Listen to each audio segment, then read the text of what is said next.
Well, good morning. Glad you're here today. Thank you so much for being a part of our services. 11 o'clock service. Some of you got it right, I think, and we're glad you're here. Last night, Linda and I went to Rascal Flatts concert, and sometimes people think that our bass is too loud. It's not, just so you know. If you ever wonder, oh, it's loud. We had a great time.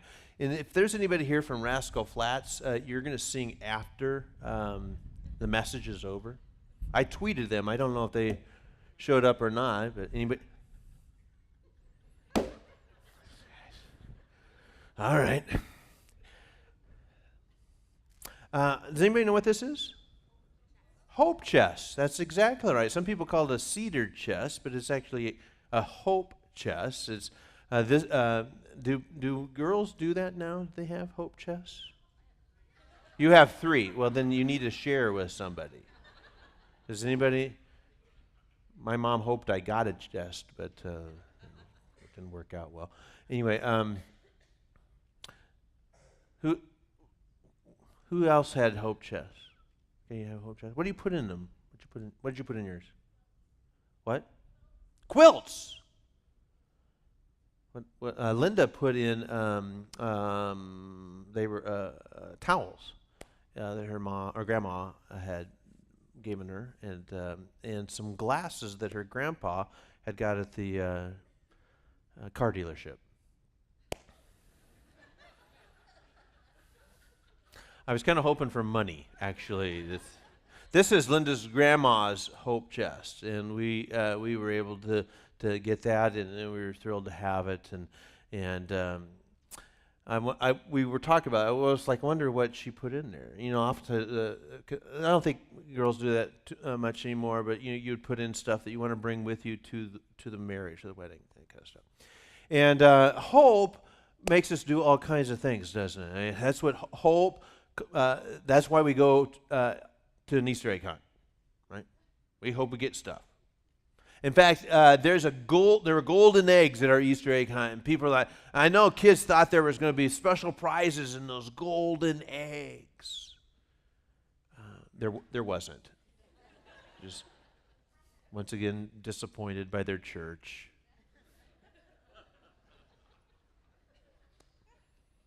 But when we get our hopes up like that, right?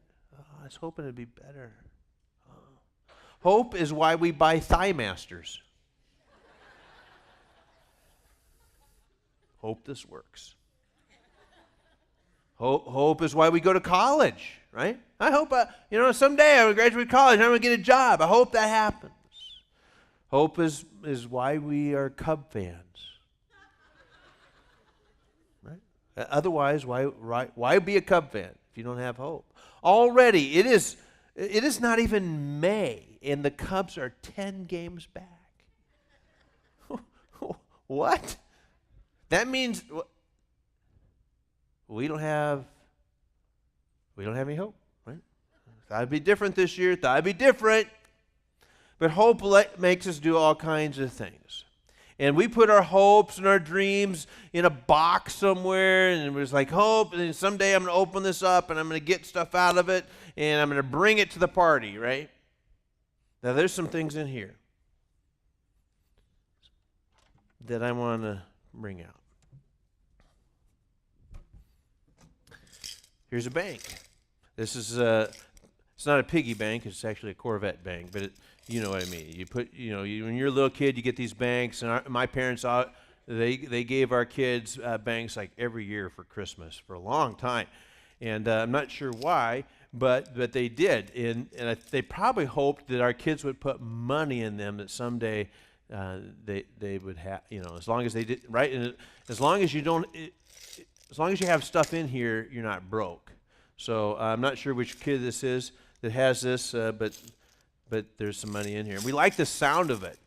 It sounds good when we put money in there, so let's push that away. And a lot of us have put our hopes in money.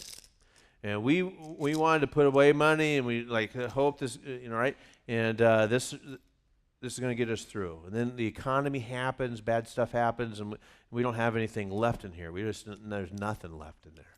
And we haven't put anything in there for a while. Now, some of you, you're putting more money in your piggy bank than ever before. The economy issues, the downsizing didn't affect you at all. In fact, it may have helped you. It propelled you. You advanced during this time, and you got more money in your piggy bank than ever before. It's more money than you could ever hope for, actually. But at the same time, you're going, I don't think this is it. I don't think that this is what it's all cracked up to be. And you're beginning to wonder, aren't you? You're beginning to wonder. Trophy. This is Justin Chitwood's trophy from 1999. He played on the Bomb Squad, little terrorist organization. They bombed it, that's for sure. They bombed from long ways. Now, Justin got this trophy because he participated. You with me? The Bomb Squad didn't win a lot of games, but he got a trophy. I believe we had to pay for it, too. Why? Because we want every kid to get a trophy, right? Every kid's going to get something. We want, because why? Because trophies like, hey, I'm somebody. I got a trophy. I remember my very first trophy I ever got. 1969, I won the Lincoln City third grade basketball tournament with another kid. It was called the Papa Pal tournament. And so there was a dad or a friend, older, adult, and a kid, and you were mashed up with another kid in the city, and somehow they just linked us up. And I didn't know this kid. I didn't know his dad. And we were on the same team. And they kind of had like a 3-point line taped off, and the dads couldn't get past that line, or it was a problem. I don't know what happened. Somebody died. I don't know.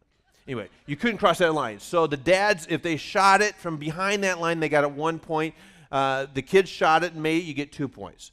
And so the dads couldn't come in and rebound. If they got the ball, they could pass it or they could shoot it. But basically, the goal was, the kids, and we ended up winning. And I got a trophy. I still have that trophy. I took that trophy to show and tell. And all of a sudden, I became a pretty big deal at the May Morley Elementary School in Lincoln, Nebraska. I had a trophy. Nobody else in that school had a trophy like that. All of a sudden, kids started liking me. Teachers started liking me.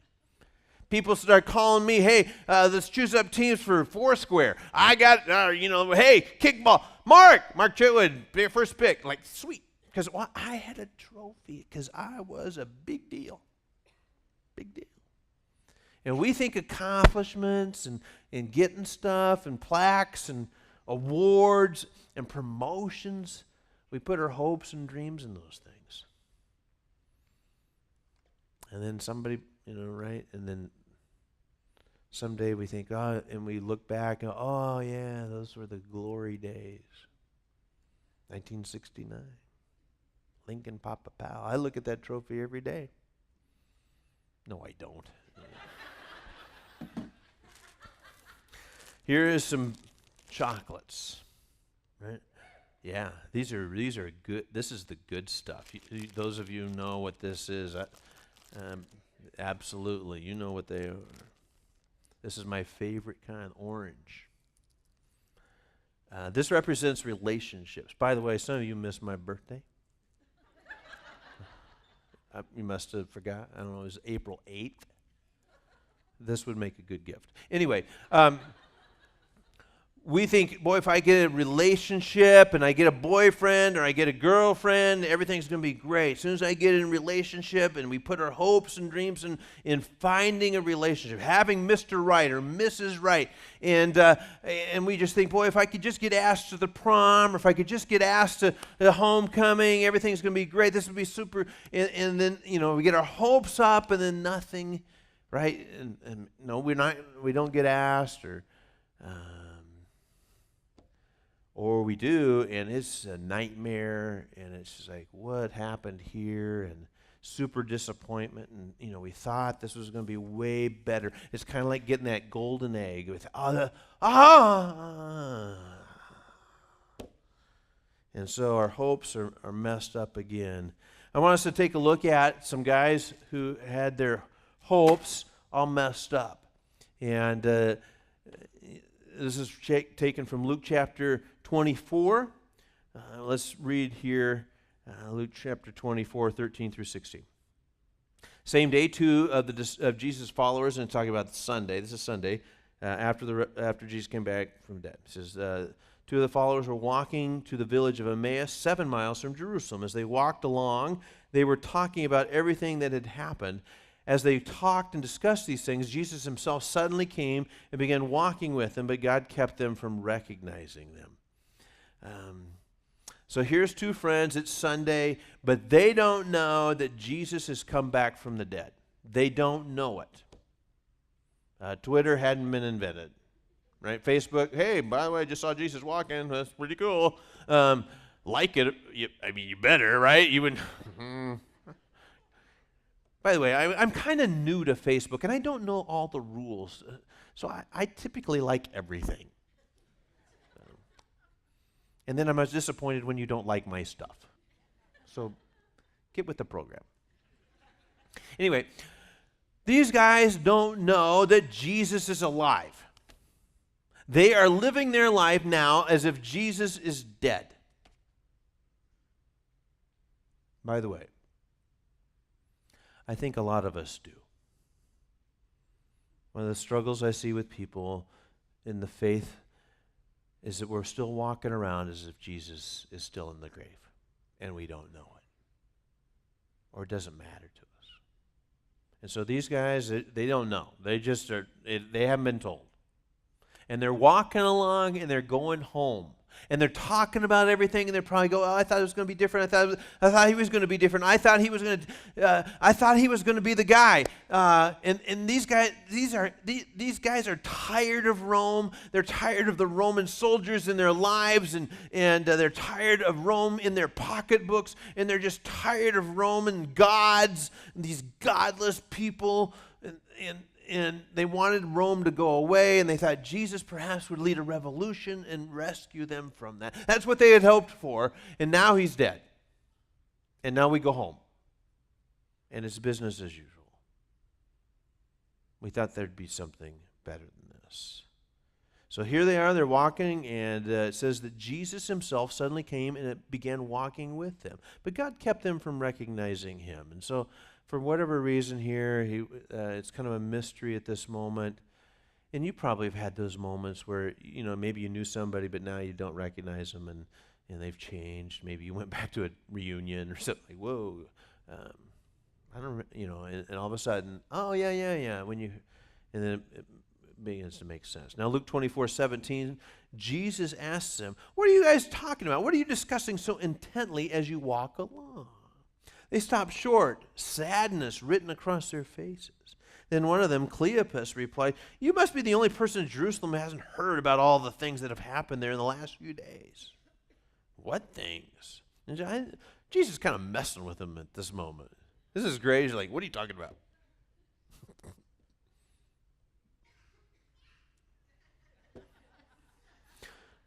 Right. The things that happened to Jesus, the man from Nazareth, he was a prophet and powerful miracles. He was a mighty teacher in the eyes of God and all the people. But our leading priests and other religious leaders handed him over to be condemned to death. They crucified him. And just like, "What are you talking about?" And they're like, what are you talking about? It's like, have you been under a rock the last few days? Well, yes, actually I have.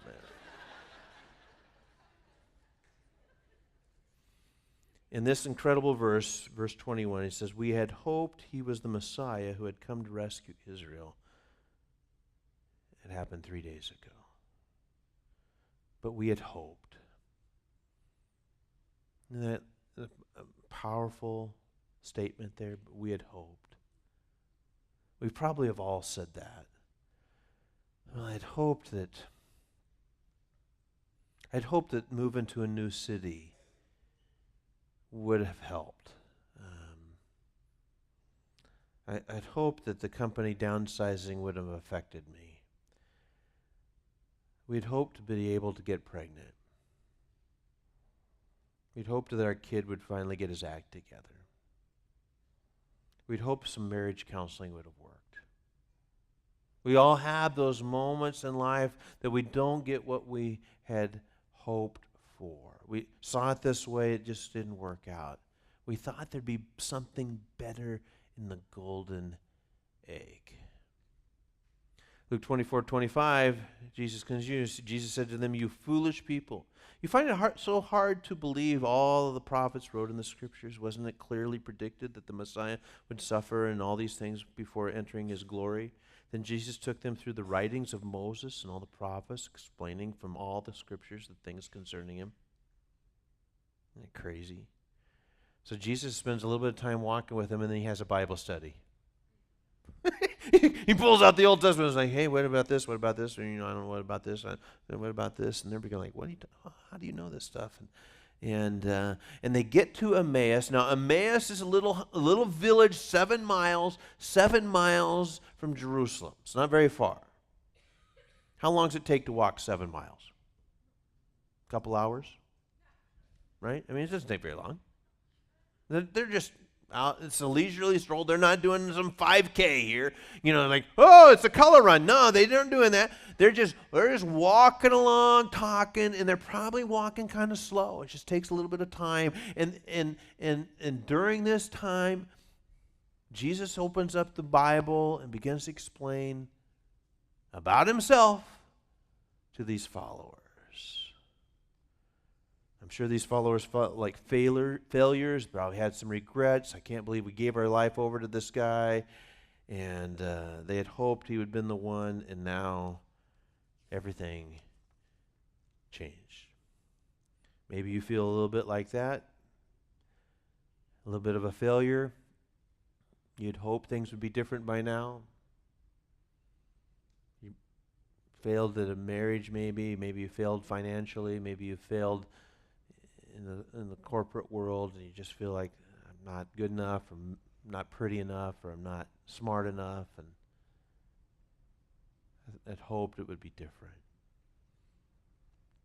1 Peter 1:3 says, "All praise to God, the Father of our Lord Jesus Christ. It is by his great mercy that we have been born again, because God raised Jesus Christ from the dead. Now we live with great expectation," or now we live with great hope. Because Jesus is alive, we have the opportunity to be born again. And this is not talking about reincarnation. He's not saying, hey, you're going to, someday you're going to come back. And, have you ever thought about that? I mean, if that was really true, what you would come back as? I think that'd be an interesting thing to ask somebody. What do you think I'd come back as? Jackass, maybe. I don't know.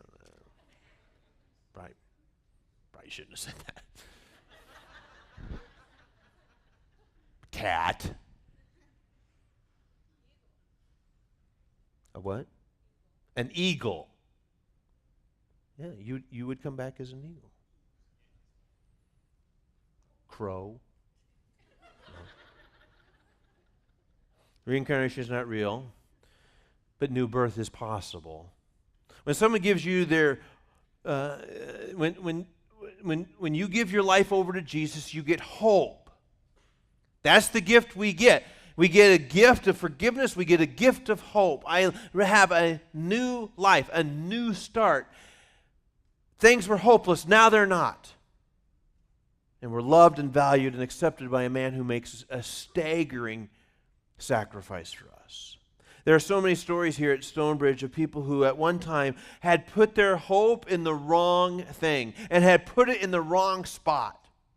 They had hoped in relationships, or hoped in money, or hoped in accomplishments, and as a result of that, their lives were hopeless and meaningless. And then they found Jesus. What if you decided to just leave that, your old identity and your sin and all that stuff, and you just left it in the baptistry? Right? That's what's happened today. People just decided, I don't want to be that person. I know I'm not going to be that person anymore. And I've tried to change, but it's hopeless. It's been hopeless up until now.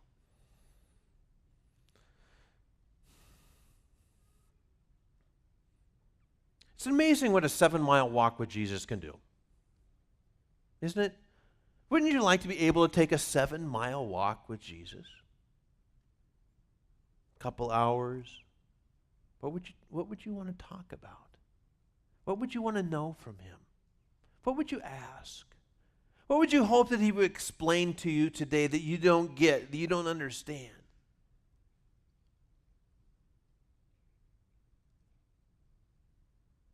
My guess, within a few short steps, it wouldn't take you long before you begin to realize how good he is. You probably know the character Eeyore from the Winnie the Pooh books and series and all that kind of stuff. And Eeyore is one of those characters in which, everything's bad, everything's gloomy, everything around him can be awesome, but around Eeyore it's just terrible. It's bad, it's gloomy, and many of us have that. Why? Because we are hopeless. We don't have much hope in our lives. Everything's kind of gloomy and everything's going to get better. And we have this destructive attitude that says it's never going to get better. My depression is never going to get better. I'm never going to feel normal again. My marriage will never get better. My kids are never going to grow up. Things at work are never going to improve. We kind of have that Eeyore, because again, when things are hopeless around us, it just doesn't seem to get better. And then we say this must be the new normal. This just must be how it's going to be from here on out. That Eeyore leads us to that decision. It's like, well, this is the new normal. It's never going to get any better. This is it. This is all the best I can hope for.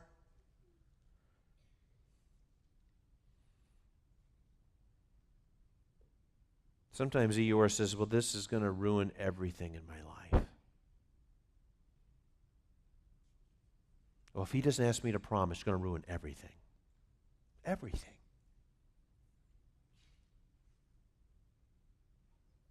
Everything's going to be ruined. I'm so ugly, I'm so unwanted, I'm so unattractive that no one's going to be interested in me ever. Ever. It's ruined. He ruined everything. She ruined everything. But Easter says to us, no matter what we face, no matter what situation and circumstance we find ourselves in, there's hope. There's hope. Circumstances don't have to ruin my life. Romans 8:28 says, and we know that God causes everything to work together for the good of those who love God and are called according to his purpose for them. Now, let me unpack that just a second, because a lot of people misunderstand this verse. They think that God causes everything to happen. That's not true. God doesn't cause everything to happen. He doesn't. A lot of the stuff that happens in our world, God doesn't have anything to do with. He doesn't cause that. Never was his intention. That's why Jesus had to pray, thy will be done on earth as it is in heaven, because right now it's not.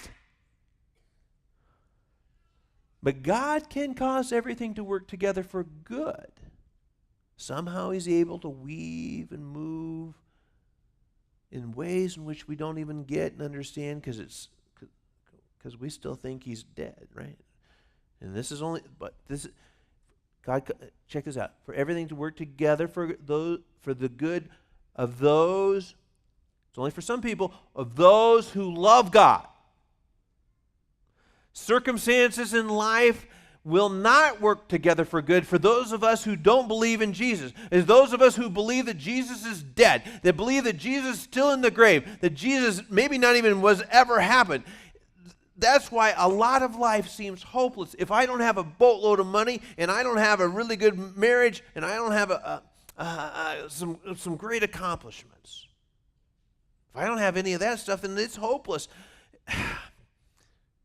Or I might even have that stuff, and I go, well, this can't be all there is in life. This can't be it. But when I put my hope and my trust in God, even the worst days can work together for good. Easter told us that. Good Friday, bad day, horrible day. He was able to work that for good. But it's only a good day if you believe it. A lot of people have crosses on their, necklace, or maybe you get it tattooed, right? And and nobody in the first century would have done that. That would have been weird, right? Nobody like, hey, I'd like a tattoo of a cross. What are you talking about? Because it would be kind of like us saying, I'd like a tattoo of an electric chair, please. Or maybe an injection needle. I'd like that on a chain. And people are like, "What are you talking about? That's a tool for killing somebody. That's not an attractive. That's not an attractive thing. No. Are you sure? Yeah. Put it right here. Electric chair. What? And see, that's what the first century. That's what the cross was a tool to use for corporal punishment, for people who were horrible and did the right, and we got to take, and that's how God can take an incredibly horrible thing and bring hope into it. Your circumstances are not permanent, because God is going to work with them and through them for good. It's not going to ruin your life, because God's still working. Does that include illness? Yes. Does that include marriage problems? Absolutely. Does that include a loss of a loved one? You bet. What about, I just lost my job? What about that? Yes, He can work in those for good, for those who love Him and are called according to His purpose. Those folks on that road that day didn't realize how close they were to hope. They didn't realize how close they were to hope. They were staring it in the face. There's no doubt that there are many of you here today that are feeling that life has not turned out the way you had planned. Not even close. And you look in the mirror and you don't like what you see, and you don't like what you've become. And you don't like the situation you find yourself in. Maybe you just look in the mirror and you're just tired. Nothing's going right, nothing's working right, and you want to give up. You're ready to give up on the marriage, you're ready to give up on a career, maybe you're ready to give up on a college, maybe you're ready to give up on hopes and dreams that you had placed, right? And you're just ready. And I believe that God wanted you here today so that you could see Jesus, that you could have a 7-mile walk with Him. Now, we don't have 2 hours. You would have left, right? Whoa. So, during this half-hour time that we've been able to look at Him a little bit, maybe this hour that we've had, that maybe the rest of the afternoon, maybe you could just walk with Him for a little ways. Maybe open up the Scriptures, take a look at these passages we've looked at today, and just say, I've got some questions. Am I going to be stuck here? Is this my new normal? Or is there any hope for me? Now, maybe that's not the question you have to ask. Perhaps the question is more that you ask Him this: would you forgive my sin?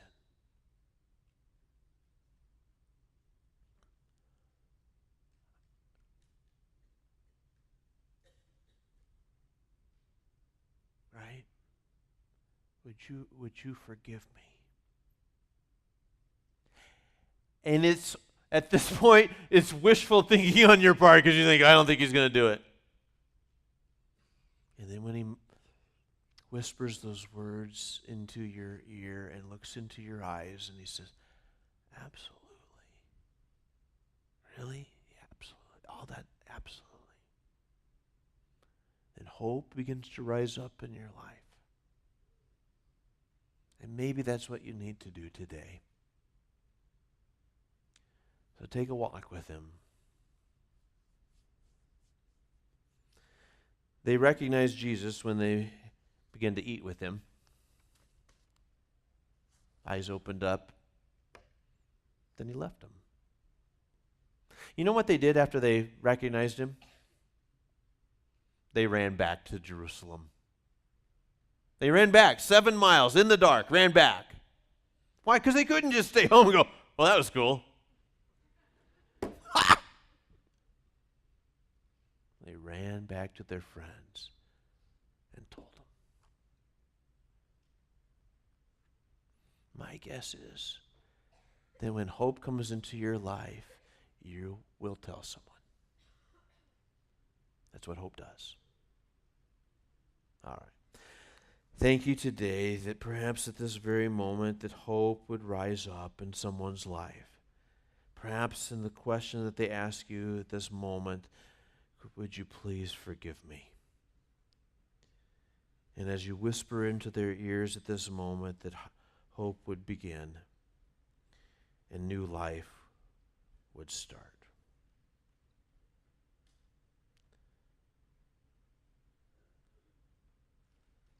Thank you so much for turning a really bad day into a really good day.